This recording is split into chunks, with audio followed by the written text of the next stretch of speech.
বর্তমান বিশ্বে আন্তর্জাতিক বাজারে কেন বাংলাদেশের শার্ট প্যান্ট অর্থাৎ গার্মেন্টস প্রোডাক্টের চাহিদা এতটা বেশি? কেনই বা অন্যান্য দেশের সাথে কম্পিট করেও আমরা বর্তমানে বিশ্বের অন্যতম শীর্ষ দেশ হিসেবে এই ব্যবসার মাধ্যমে নিজের সুনাম উজ্জ্বল রাখছি? কেনই বা বাংলাদেশের চিংড়ি শিল্পকে হোয়াইট গোল্ড হিসেবে ডাকা হয়? বাংলাদেশের পাটজাত দ্রব্য সম্পর্কে বাইরের বিশ্বের মানুষের যে উন্নত ধারণা সেগুলো আসলে কিভাবে সৃষ্টি হয়েছে? আসসালামু আলাইকুম বন্ধুরা, আমি সিমেন্স 10 মিনিট স্কুলের পক্ষ থেকে তোমাদের সকলকে শুভেচ্ছা জানাচ্ছি। আজকের ক্লাসে আমরা ভূগোল দ্বিতীয় পত্র নিয়ে আলোচনা করছিলাম, যেখানে আমরা বাণিজ্য অধ্যায়টা নিয়ে আলোচনা শুরু করেছিলাম এবং আগের ভিডিওগুলোতে আমরা খুচরা ব্যবসা, পাইকারি ব্যবসা এবং আন্তর্জাতিক বাণিজ্যের বিভিন্ন প্রকৃতি সম্পর্কে জেনেছি, সেখানকার সংগঠনগুলো নিয়ে আলোচনা করেছি। তো আজকের ভিডিওতে আমরা আলোচনা করব আন্তর্জাতিক বাণিজ্যে প্রভাব বিস্তারকারী যে সকল নিয়ামকগুলো রয়েছে, আন্তর্জাতিক বাণিজ্যে প্রভাব রাখে এরকম যে নিয়ামকগুলো এবং এটির গুরুত্ব নিয়ে আমরা আলোচনা করব। তো চলো বন্ধুরা, আজকের আলোচনাটি শুরু করা যাক। দেখে নিব সেই আলোচনা থেকে আমরা মার্কেট অ্যানালাইসিস কতটুকু করতে পারি, ইন্টারন্যাশনাল মার্কেট সম্পর্কে কতটুকু জানতে পারি, কিংবা এর পেছনে আগেও আমরা শিল্পের ক্ষেত্রে যে নিয়ামকগুলো দেখেছিলাম সেটিও কতগুলো জড়িত, কিংবা আমাদের পড়াগুলো কি একরকমই হয়ে গেল কিনা, কিংবা আগের সেই পড়াগুলো আজকের ভিডিওতে হেল্প করবে কিনা। তো চলো বন্ধুরা, আজকের ভিডিওটি বা আজকের পড়াশোনা আমরা শুরু করি। তো বন্ধুরা দেখো, আন্তর্জাতিক বাণিজ্যে প্রভাবকারী যে নিয়ামক অর্থাৎ যে ফ্যাক্টরস গুলো আমরা ইন্টারন্যাশনাল ট্রেডকে এফেক্ট করতে দেখি, তো ইন্টারন্যাশনাল ট্রেড বা দুই বা তার বেশি দেশের মধ্যে যে সকল আন্তর্জাতিক বাণিজ্য গড়ে ওঠে, আমি যদি একটু কলম নেই, গড়ে ওঠে, তো এই গড়ে ওঠার নিয়ামকগুলোকে প্রধানত 4 ভাগে ভাগ করা যায়। তো এই 4টি ভাগ কি সেটি নিয়ে আমরা আস্তে আস্তে জানার চেষ্টা করব। তো আমরা এটিকে 4 ভাগে ভাগ করতে দেখলাম যে ফ্যাক্টরগুলো রয়েছে সেগুলোকে। এই 4 ভাগের প্রথমটি হচ্ছে প্রাকৃতিক নিয়ামক, দেখো শিল্প অধ্যায়ের সাথে কিন্তু আমরা মিল পাচ্ছি। পরেরটি হচ্ছে অর্থনৈতিক নিয়ামক, তারপরটি হচ্ছে সামাজিক নিয়ামক, তারপরটি হচ্ছে রাজনৈতিক নিয়ামক। অর্থাৎ যে কোনো জায়গায় আমরা যদি প্রভাব এই জিনিসটিকে শিল্প, কৃষি কি এফেক্ট করবে সে জায়গাগুলোতে কিন্তু আমরা প্রকৃতি, অর্থনীতি, সমাজ, আর্থসামাজিক অবস্থা এই দুটিকে একসাথে যদি বলি এবং সেখানকার রাজনৈতিক বা সাংস্কৃতিক যে অবস্থা সেটি কিন্তু আমাদের সামনে উঠে আসবে। তো প্রাকৃতিক নিয়ামক, অর্থনৈতিক নিয়ামক, সামাজিক নিয়ামক ও রাজনৈতিক নিয়ামকের মাধ্যমে আমরা দেখব আন্তর্জাতিক বাণিজ্য আসলে কিভাবে কন্ট্রোলড হয়, কিভাবে আসলে একজন আরেকজনের সাথে সম্পর্কটি গড়ে তোলে। তো সেই সম্পর্ক বিস্তারের ক্ষেত্রে আমরা দেখব কিভাবে এই প্রভাবকগুলো আন্তর্জাতিক বাণিজ্যে খুব গুরুত্বপূর্ণ ইম্প্যাক্ট গুলো রাখে। তো চলো বন্ধুরা দেখে নেওয়া যাক। প্রথমতই আসে প্রাকৃতিক নিয়ামক। তো ভৌগোলিক অবস্থান, কোন দেশের ভৌগোলিক অবস্থান কিন্তু সে দেশের আন্তর্জাতিক বাণিজ্যের জন্য সহায়ক। এরপর আসে প্রাকৃতিক সম্পদের অসম বন্টন। এরপর আমরা অর্থনৈতিক নিয়ামকগুলো নিয়ে আলোচনা করব। ভৌগোলিক অবস্থানটি আসলে কিভাবে, দুঃখিত বন্ধুরা, ভৌগোলিক অবস্থানটি আসলে কিভাবে ভূমিকা রাখে।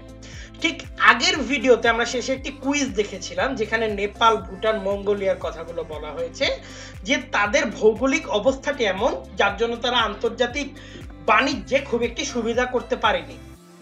কেননা তাদের চারপাশে আমরা দেখতে পারি যে 3 পাশে একটি দেশ, আরেক পাশে অন্য আরেকটি দেশ। দ্বিতীয়ত, তাদের কোনো সমুদ্র বন্দর নেই। তারা সমুদ্র বন্দরের মাধ্যমে যে আন্তর্জাতিক বাণিজ্যের সাথে যুক্ত হবে এই ধরনের কোনো চান্স কিন্তু নেপালের নেই, যেটি আবার বাংলাদেশের রয়েছে, ভারতের রয়েছে, পাকিস্তানের রয়েছে, কিন্তু আমরা নেপালের ক্ষেত্রে কিন্তু এই ধরনের চান্স দেখতে পারি না। তাই একটি দেশের ভৌগোলিক অবস্থান সেই দেশের আন্তর্জাতিক বাণিজ্যের জন্য কিন্তু সহায়ক হয়ে ওঠে। যেমন Bangladesh, Bharat, Japan, Australia, UK, United kingdom, United states of America, তারা কিন্তু এই যে ভৌগোলিক বাণিজ্য, তারা বিমান পথে বাণিজ্য করছে, তারা রেল পথে করছে, সড়ক পথে করছে, সমুদ্র পথে করছে, সকল পথ কিন্তু তাদের খোলা থাকছে। তো এই সকল ক্ষেত্র বিবেচনা নিলে ভৌগোলিক অবস্থান আন্তর্জাতিক বাণিজ্যের জন্য সহায়ক হয়ে পড়ে। যখন আমরা পরিবহন অধ্যায়টি পড়েছিলাম তখন দেখেছিলাম যে বাংলাদেশ কিভাবে ট্রানজিট সুবিধা পায় ভৌগোলিক অবস্থানের কারণে। তো সেই ভিডিওটি না দেখে আসলে অবশ্যই দেখে নিও।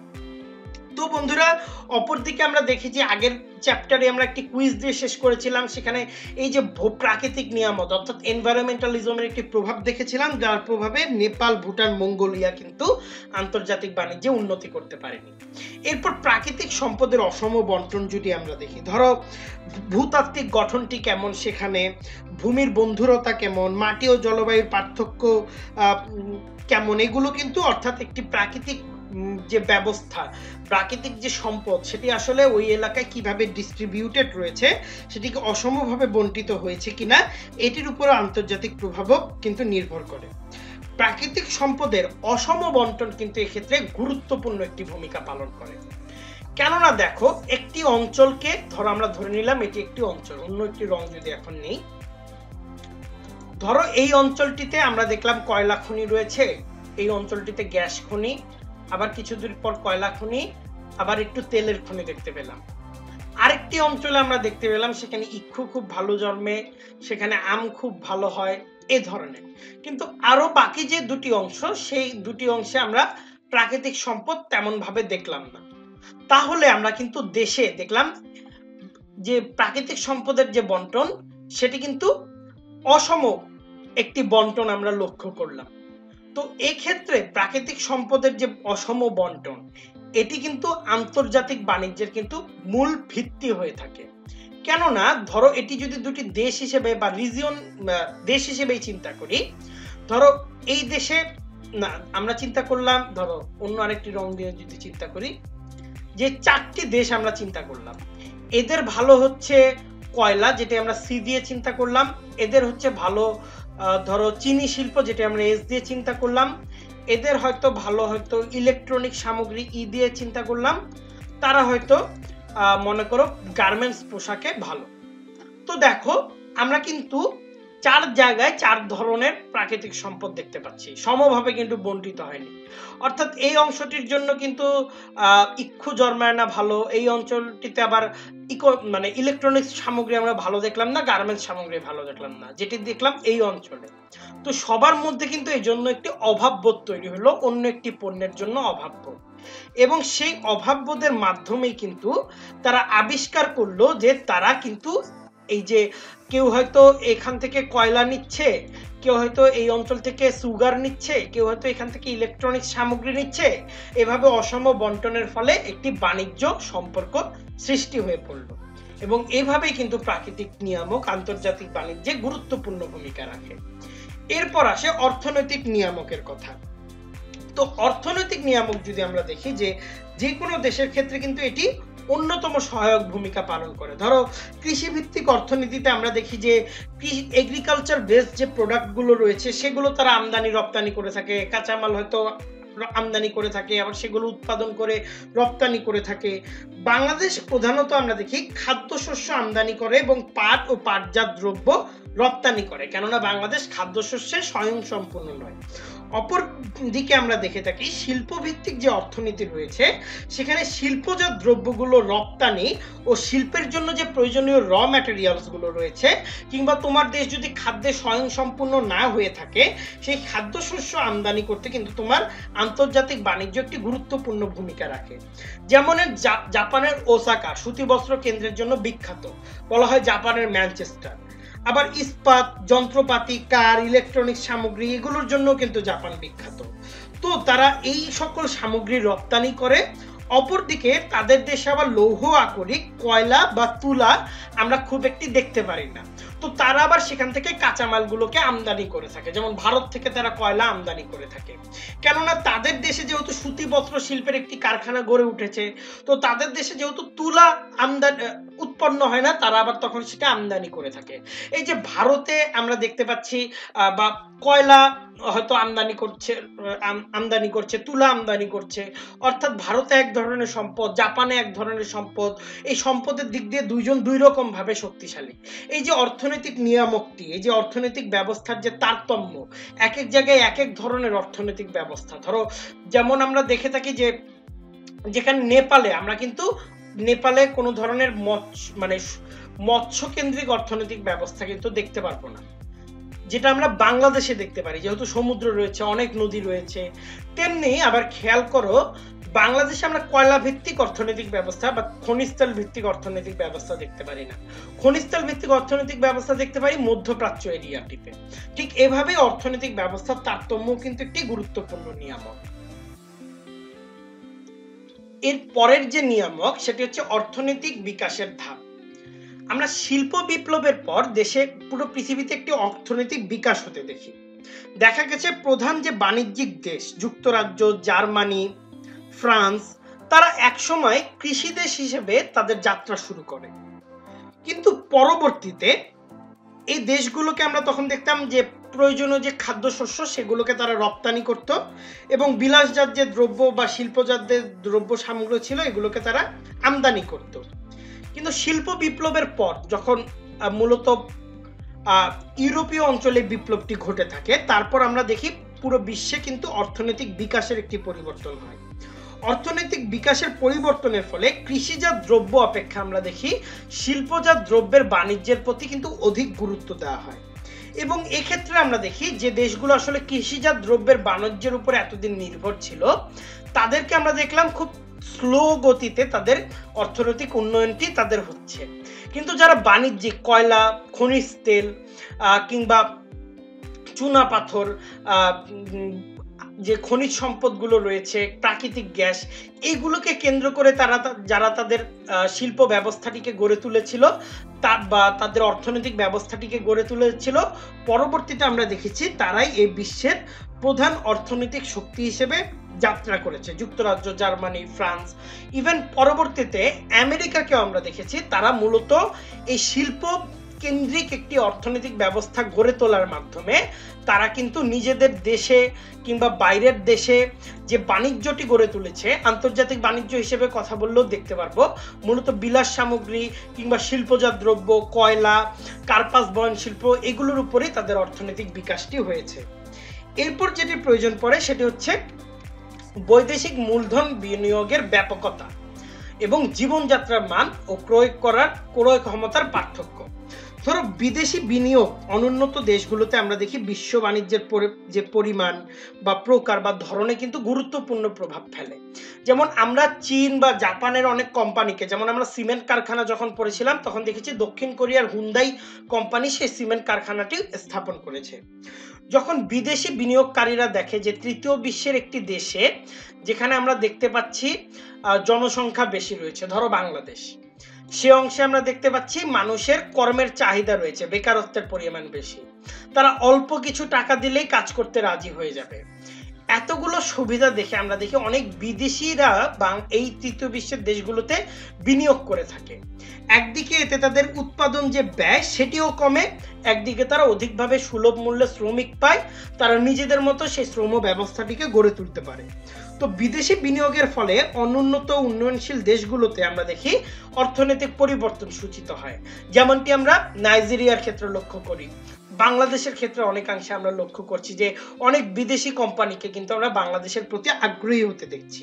তো দেশীয় লোকের হাতে সরকারি যে তহবিল থাকে সেখানে অর্থ বৃদ্ধি হলে আমদানিকৃত যে দ্রব্য সামগ্রী থাকে এগুলোর চাহিদা বৃদ্ধি পায়, জনগণের মাধ্যমে এগুলোর একটি ডিমান্ড তৈরি হয়, তখন আবার শিল্পোন্নত যে দেশগুলো রয়েছে সেখানে একটি মার্কেট তৈরি হয়। তো এইভাবে কিন্তু একটি সাইকেল আমরা গড়ে উঠতে দেখি যে ডিমান্ড এবং আরেক জায়গা থেকে সাপ্লাই করা হচ্ছে, আরেক জায়গায় ডিমান্ডটি বাড়ছে, সে জায়গার মার্কেট অ্যানালাইসিস করে বৈদেশিক বিনিয়োগকারীরা দেখে কোন দেশটিতে আসলে তারা অর্থনৈতিকভাবে বিনিয়োগ করলে সবচেয়ে বেশি লাভবান হবে। এরপর আমরা জীবনযাত্রার মান ও ক্রয় ক্ষমতার পার্থক্য নিয়ে যদি আলোচনা করি, ধরো সব দেশের তো মাথাপিছু আয় কিংবা জীবনযাত্রার মান এক না, যে কোনো দেশের মাথাপিছু আয় কিন্তু সে দেশের জীবনযাত্রার মানকে নির্ভর করে। যতই আমরা আসলে বলি না কেন তবুও টাকা পয়সার হিসেবেই কিন্তু আমরা কেমন ধরনের জীবনযাত্রা পরিচালিত করছি এটি কিন্তু নির্ভর করে। আমি যদি এই লেখাগুলো মুছে দিই, এটি কিন্তু নির্ভর করে। তো আমাদের যে সকল দেশের মাথাপিছু আয় আসলে বেশি তাদেরকে আমরা দেখি যে তারা আসলে উন্নততর দেশ, যেমন ধরো অস্ট্রেলিয়া, ইংল্যান্ড, আমেরিকা। আর যে দেশগুলো মাথাপিছু আয় কম তারা দেখি যে জীবন ধারণের দিক দিয়ে খুব পিছিয়ে রয়েছে। ধরো বাংলাদেশ এখন কিছুটা উন্নতি করছে, আফ্রিকার দেশগুলো, এই দেশগুলো কিংবা আফগানিস্তান বর্তমানে। তো সামগ্রিকভাবে ধরো একটি দেশের মাথাপিছু আয় যদি বৃদ্ধি পায় তাহলে দেখবো সেখানকার যে জনগণ রয়েছে তাদের যে ক্রয় ক্ষমতা সেটিও বৃদ্ধি পাবে। যখন তোমার হাতে টাকা আসবে তখনই তো তোমার ক্রয় ক্ষমতা বাড়বে, তখনই তো তুমি একটি জিনিস কিনতে পারবে। এর ফলে দেখা যাবে পুরো একটি দেশের যে ভোগ্যপণ্য, সে পুরো একটি দেশের মানুষের মধ্যে ভোগ্যপণ্য ক্রয় করার যে কালচার সেটি কিন্তু গড়ে উঠছে। যেমন বাংলাদেশের বাজার যদি আমরা একটু অ্যানালাইসিস করি তাহলে আমরা এমন কিছু প্রোডাক্ট দেখতে পারবো যে প্রোডাক্টগুলো হচ্ছে চাইনিজ প্রোডাক্ট, খুব একটি টেকে না, মানে এমন ভাবে বানানো হয়। আবার আরেক ধরনের বাজার দেখতে পারবো যেখানে জাপানি টেলিভিশন, জাপানি ইলেকট্রনিক্স, মোবাইল, ক্যামেরা, এগুলো আমদানি আবার খুব ভালো হয়ে থাকে। আবার চাইনিজ কিছু প্রোডাক্টকেও আমরা ভালো করতে দেখি। এক্ষেত্রে তারা করে কি, কোন দেশের ক্রয় ক্ষমতা কেমন তার উপর নির্ভর করে পণ্য তৈরি করে। তো যেখানে দেখলো আসলে ক্রয় ক্ষমতা কম, সে দেশে আসলে কম ধরনের পণ্যকে কেন্দ্র, মানে কম মূল্যের পণ্যকে কেন্দ্র করেই তারা পণ্য দ্রব্যের আদান প্রদানটি করে থাকে, কিংবা বিলাসদ্রব্য সামগ্রী সেই অঞ্চলে আদান প্রদানটি হয় না। কিন্তু যখনই সামগ্রিকভাবে দেশের সকলের মাথাপিছু আয় বাড়বে, পার ক্যাপিটা ইনকাম বাড়বে, তখন কিন্তু আমরা দেখব ক্রয় ক্ষমতাটি সৃষ্টি হবে। ধরো একটি অঞ্চলে, একটি দেশের মাথাপিছু ইনকাম ধরো $50,000, আরেকটি অঞ্চলের মাথাপিছু ইনকাম হচ্ছে, আরেকটি দেশের মাথাপিছু ইনকাম $5,000। দুই অঞ্চলের মাথাপিছু ইনকাম কিন্তু এক নয়, যার ফলে দুই অঞ্চলের মাথাপিছু মানুষের ক্রয় ক্ষমতার মধ্যেও কিন্তু সুনির্দিষ্ট পার্থক্য আমরা দেখতে পারবো। এরপর আমরা যেটি দেখি সেটি হচ্ছে সামাজিক কারণ। সামাজিক কারণ কি? জনসংখ্যার অসম বিন্যাস। ধরো বিভিন্ন প্রাকৃতিক, সাংস্কৃতিক, অর্থনৈতিক কারণে কিন্তু পৃথিবীর এক এক জায়গায় এক এক ধরনের জনসংখ্যা দেখি। জনসংখ্যার আকারে আমরা ভিন্নতা দেখি। সর্বোপরি আমরা দেখতে পারি এই ডেমোগ্রাফিক একটি প্রভাব কিন্তু বাণিজ্যে পড়ে। ধরো যে দেশগুলোতে জনসংখ্যা অধিক রয়েছে সেই দেশগুলোতে খাদ্যের চাহিদা বেশি হবে, সেই দেশগুলোতে বস্ত্রের চাহিদা বেশি হবে, অন্যান্য শিল্পজাত সামগ্রীর চাহিদা তুলনামূলক কম উৎপাদিত হয়। সে সকল দেশে যদি উৎপাদিত হয় সেখানে কিন্তু খাদ্য, বস্ত্র বা ওষুধ, এই ধরনের মৌলিক চাহিদা সম্পন্ন যে পণ্যগুলো রয়েছে তাদের চাহিদা কিন্তু বেশি হবে। ফলে তারা যদি খাদ্যে স্বয়ংসম্পূর্ণ না হয়, ধরো বাংলাদেশের মতো একটি দেশ যেখানে কৃষি জমির পরিমাণ দিন দিন কমে যাচ্ছে, জনসংখ্যা বাড়ছে, তখন কিন্তু আমাদের বাইরে থেকে খাদ্যশস্য আমদানির দরকার পড়ে। এই যে আমরা খাদ্য আমদানি করছি, এই ধরনের জনসংখ্যার যে বিন্যাস সেটি আমাদের ঠিক করে দিল আমরা খাদ্য আমদানি করব। দেখা যায় এভাবে ভারত, বাংলাদেশ, পাকিস্তান তারা ইউরোপীয় ইউনিয়নের দেশগুলো থেকে, যুক্তরাজ্য থেকে বিভিন্ন খাদ্যশস্য সহ যন্ত্রপাতি বা যন্ত্রাংশ, যেটি আসলে বাংলাদেশ, ভারত বা পাকিস্তান অঞ্চলে তৈরি হয় না, কিংবা ভারী যন্ত্রপাতিগুলো যেগুলো আসলে এখানে তৈরি করা সম্ভব না, কিংবা আমরা দেখি ডেনমার্ক, অস্ট্রেলিয়া থেকে গুঁড়ো দুধ, নিউজিল্যান্ড থেকে গুঁড়ো দুধ আমদানি করে, জাপান থেকে ইলেকট্রনিক্স সামগ্রী আমদানি করে। অর্থাৎ একটি দেশের প্রাকৃতিক, সাংস্কৃতিক, অর্থনৈতিক কারণে জনসংখ্যা আসলে যে অসম বিন্যাসটি দেখা যায়, সে বিন্যাসটি হতে পারে তাদের রুচির উপর নির্ভর করে, তাদের আকারের উপর নির্ভর করে, তাদের মানসিকতার উপর নির্ভর করে, তাদের মাথাপিছু আয়ের উপর নির্ভর করে, সব কিছুর উপর নির্ভর করে আমরা একটি বাণিজ্যকে প্রভাবিত হতে দেখি। এরপর রয়েছে জনসংখ্যার আকার। ধরো দেশের জনসংখ্যার আকার কিন্তু বাণিজ্যের উপর একটি লং টার্ম ইফেক্ট ফেলে। কিভাবে? ধরো চীন পৃথিবীর বৃহত্তম চাল উৎপাদনকারী দেশ, বৃহত্তম চাল উৎপাদন করে চীন, কিন্তু তারা স্বল্প পরিমাণে চাল রপ্তানি করে। অর্থাৎ তারা চাল উৎপাদনে পৃথিবীতে 1 নম্বরে থাকলেও তারা কিন্তু রপ্তানিতে খুব গুরুত্বপূর্ণ স্থানে নেই। কেননা চীনের যে জনসংখ্যার আকার, তাদের সেই উৎপাদিত চাল তাদের জনসংখ্যার খাদ্য চাহিদা মেটাতেই খরচ হয়ে যায়, যার ফলে তারা 1 নম্বর চাল উৎপাদনকারী দেশ হলেও তারা কিন্তু সেখান থেকে কোনো ধরনের চাল রপ্তানি করতে পারে না। যেমন আমরাও কিন্তু ধান উৎপাদনে অনেক গুরুত্বপূর্ণ স্থান পৃথিবীতে দখল করে আছি, তবু আমাদের বাইরে থেকে কিন্তু চাল আমদানি করতে হয়, কেননা আমাদের জনসংখ্যাও আমাদের আসলে আমদানি উৎপাদনকৃত পণ্যটি আসলে আমরা কুলিয়ে উঠতে পারি না। তো এভাবে কোনো একটি ঘনবসতি দেশে অভ্যন্তরীণ বাণিজ্যের উপযোগিতা কিন্তু বিশাল পরিমাণ পণ্য সামগ্রীর থাকলেও স্বল্প পরিমাণ আন্তর্জাতিক বাণিজ্য কিন্তু সংগঠিত হতে সাহায্য করে। যেমন চীনে আমরা দেখলাম বিশাল পরিমাণ পণ্য সামগ্রী অর্থাৎ চাল রয়েছে, তবুও তারা কিন্তু চাল রপ্তানি করে না। দেখা গেছে বাংলাদেশে হয়তো কৃষিভিত্তিক দেশ, উর্বর জমি রয়েছে, আমরা অনেক ফসল ফলাতে পারি, তাও আমাদের খাদ্যশস্য আমদানি করতে হয়।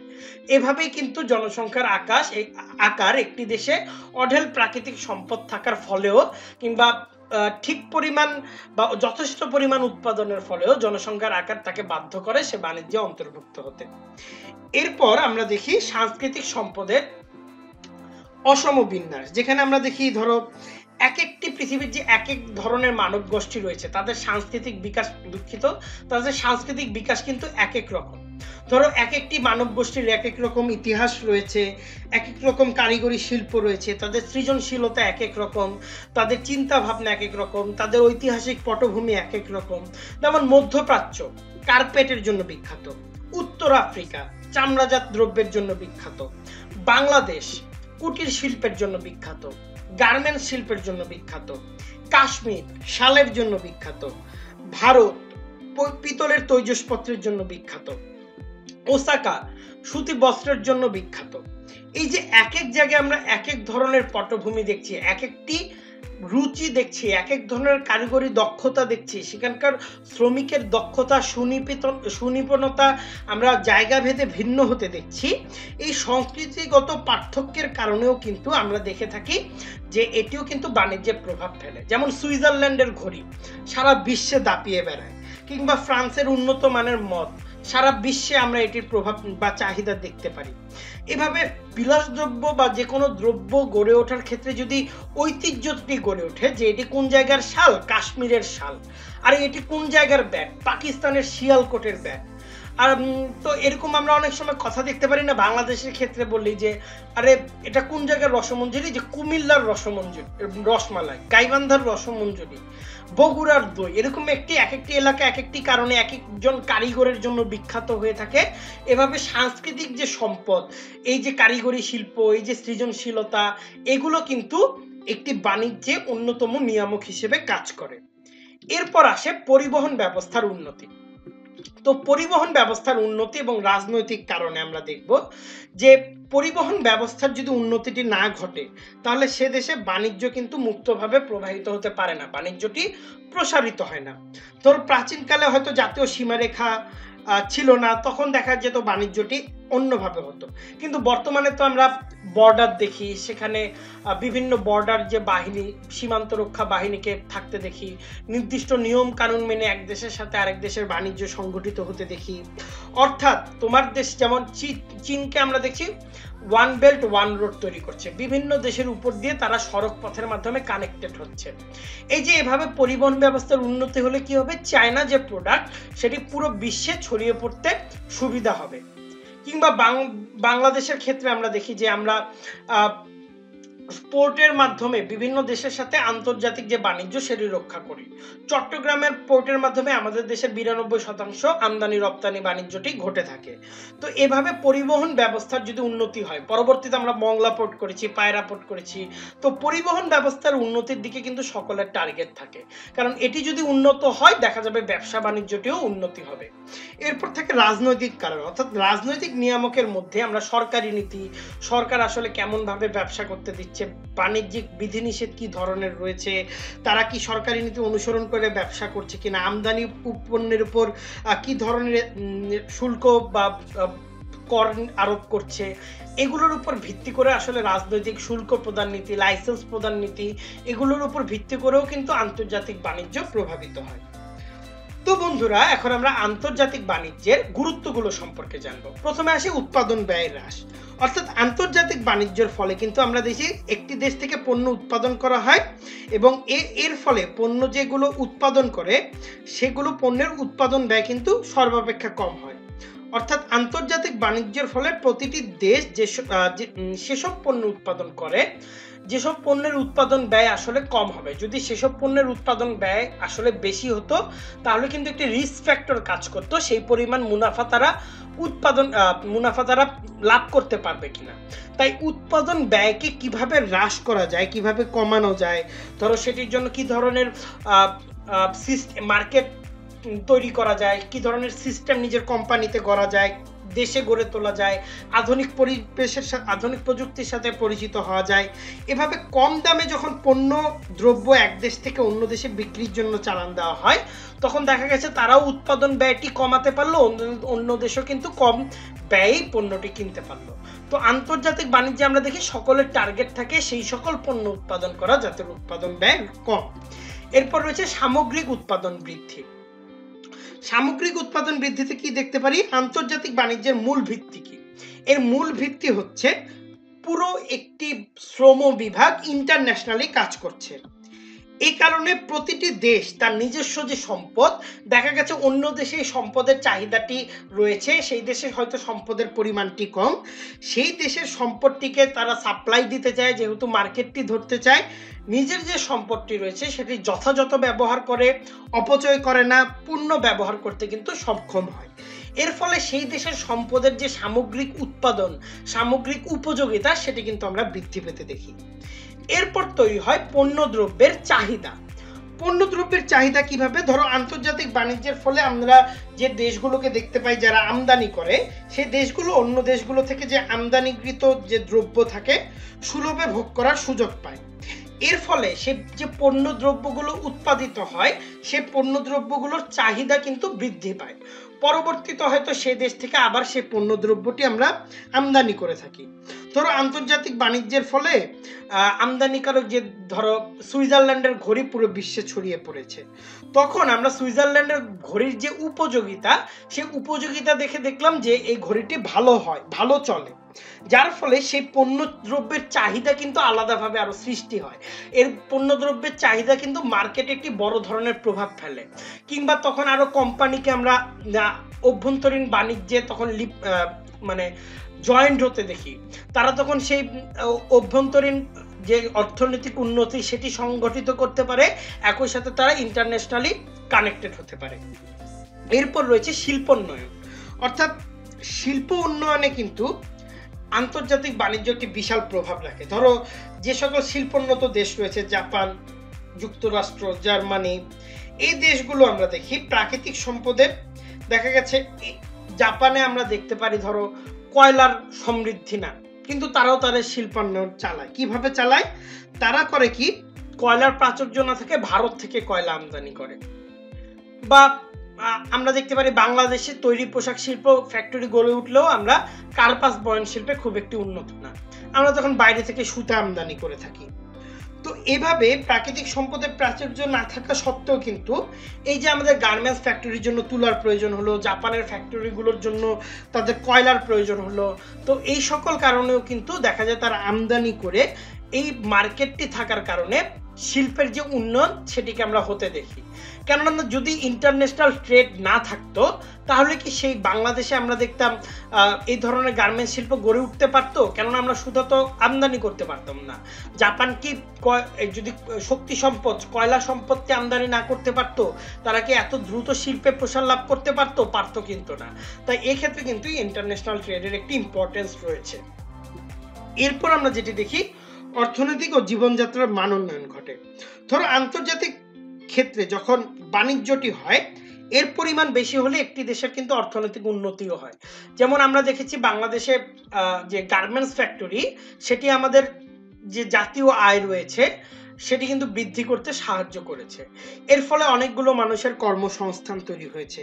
সেই জায়গায় কর্মসংস্থান তৈরি হয়, তারা তাদের অর্থনৈতিক জীবনে সমৃদ্ধি লাভ করেছে, তাদের ক্রয় ক্ষমতা বেড়েছে, সামাজিক মর্যাদা বেড়েছে এবং সর্বোপরি জীবনযাত্রার যে মান থাকে সেটি কিন্তু উন্নতি লাভ করে। এরপর আমরা দেখতে পারি ওই যে কর্মসংস্থানের ব্যাপারটি আসলাম, এরপর আমরা দেখতে পারি কর্মসংস্থান, পরিবহন ব্যবস্থার উন্নতি, আমদানি মাধ্যমে ঘাটতি পূরণ, আন্তর্জাতিক সম্পদের উন্নতি।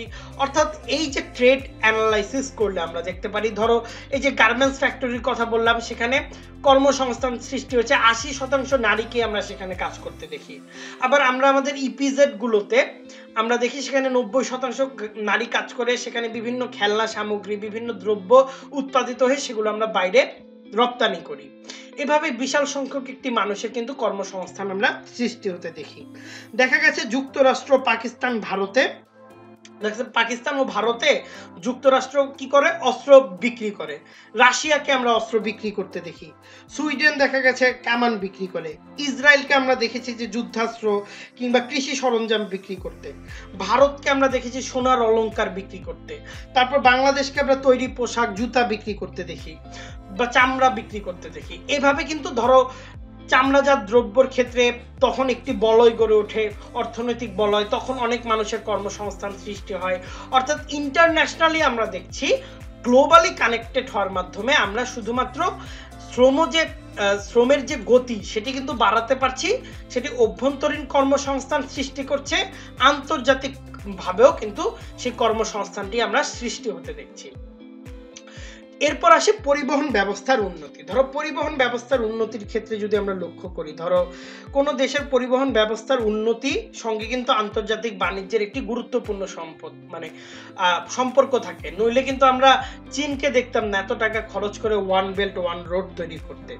ধরো ভারত চা উৎপাদন করে থাকে, ব্রাজিল কফি ইত্যাদি উৎপাদন করে থাকে, এগুলো কিন্তু রপ্তানি করতে হবে। তো রপ্তানি করতে তোমার এক জায়গা থেকে আরেক জায়গা নিয়ে যেতে কিন্তু উন্নত মানের সড়ক ব্যবস্থাপনা লাগবে, উন্নত মানের রেলপথ ব্যবস্থাপনা লাগবে।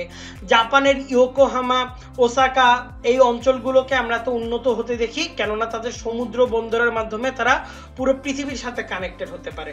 তাদের যে দ্রুত গতির রেল রয়েছে তার সাথে তারা যে যোগাযোগটি, অভ্যন্তরীণ যোগাযোগ, এক অঞ্চল থেকে আরেক অঞ্চলে মাল নিয়ে যাওয়া, সেটি আবার সমুদ্র বন্দরে সেটিকে রাখা, সেখান থেকে বাইরের বিশ্বে নিয়ে যাওয়া, এক্ষেত্রে কিন্তু গুরুত্বপূর্ণ ভূমিকা পরিবহন ব্যবস্থা করে রাখে। আর যদি সেটি কৃষিজাত দ্রব্য বা পচনশীল দ্রব্য হয়, সেক্ষেত্রে কিন্তু পরিবহন ব্যবস্থার উন্নতিটি আরো প্রয়োজন, কেননা ফলমূল বা খাদ্যশস্য এগুলো যদি পচে যায় তখন কিন্তু পরিবহন ব্যবস্থার অবনতির ফলে বা উন্নত না থাকার ফলে তখন কিন্তু এগুলো বিক্রিযোগ্য হবে না। তো আমদানির মাধ্যমে আমরা ঘাটতি পূরণ করতে পারি। দেখা গেছে আমাদের দেশে প্রতি বছর বন্যা হয় বা খরা দেখতে পাই আমরা আফ্রিকার দেশগুলোতে। দেখা গেছে আমরা সেই সময় যে খাদ্যশস্য উৎপাদন করার কথা ছিল সেটি উৎপাদন করতে পারলাম না। তখন আমাদের তো খাওয়া লাগবে খাদ্যশস্য, তখন আমরা কই পাবো? বাইরের যে দেশে খাদ্যশস্য যারা রপ্তানি করে থাকে তাদের থেকে আমরা ওই খাদ্যশস্য আমদানি করে থাকি। এরপর আন্তর্জাতিক সম্পর্কের উন্নয়ন হয়, অর্থাৎ দুই দেশের মধ্যে এক ধরনের ঘনিষ্ঠতা গড়ে ওঠে। দুই দেশের মধ্যে আলাপ আলোচনার মাধ্যমে বিভিন্ন নীতিগুলো প্রণয়ন হয়, বিভিন্ন শান্তি চুক্তি আমরা করতে দেখি, মৈত্রী, শান্তিপূর্ণ সহাবস্থান বা সহযোগিতা তৈরি হয়। তো জ্ঞান বিজ্ঞান প্রযুক্তিতে কিন্তু এই ধরনের সাংস্কৃতিক আদান প্রদান তৈরি হয়। এভাবে কিন্তু আন্তর্জাতিক বাণিজ্য আমাদের ব্যক্তি জীবন থেকে শুরু করে একদম আমাদেরকে আন্তর্জাতিক ইন্টারন্যাশনালি মানুষের সাথে কানেক্ট হওয়ার, পুরো ওয়ার্ল্ড মার্কেটে কানেক্ট হওয়ার সুযোগ দিচ্ছে। তো বন্ধুরা আজকে এ পর্যন্তই। আজকে আমরা এখন একটি কুইজ দেখব। কুইজের লেখা রয়েছে যে মধ্যপ্রাচ্যের কার্পেট কিংবা উত্তর আফ্রিকার চামড়াজাত দ্রব্য কিংবা বাংলাদেশের গার্মেন্টস শিল্প, কাশ্মীরের শাল, এটি বাণিজ্যের কোন নিয়ামকটিকে নির্দেশ করে? সাংস্কৃতিক, রাজনৈতিক, অবস্থান ভিত্তিক? দুঃখিত, রাজনৈতিক অপশনটি এখানে দুবার এসেছে। তো তোমরা বলো সাংস্কৃতিক, রাজনৈতিক নাকি অবস্থান ভিত্তিক? তো তোমরা উত্তরটি কমেন্ট সেকশনে জানিয়ে দাও। 3, 2, 1। উত্তরটি হচ্ছে সাংস্কৃতিক, কেননা সেখানকার সংস্কৃতিটি গড়ে উঠেছে মধ্যপ্রাচ্যের কার্পেটকে কেন্দ্র করে। যেমন আমরা যদি মধ্যপ্রাচ্যের মুভিগুলো দেখি অনেক কার্পেটের দোকান আমরা দেখবো, কিংবা বাংলাদেশের এখন সংস্কৃতিটি গড়ে উঠছে বা শিল্পের যে সংস্কৃতি তৈরি পোশাককে কেন্দ্র করে। সুইজারল্যান্ডের ক্ষেত্রে সেটি আমরা ঘড়ি হিসেবে দেখেছি, ফ্রান্সের ক্ষেত্রে আমরা সেটি মদ কিংবা সুগন্ধি ব্যবহারের ক্ষেত্রে দেখেছি, কাশ্মীরের ক্ষেত্রে সেটি আমরা শালের ক্ষেত্রে দেখেছি।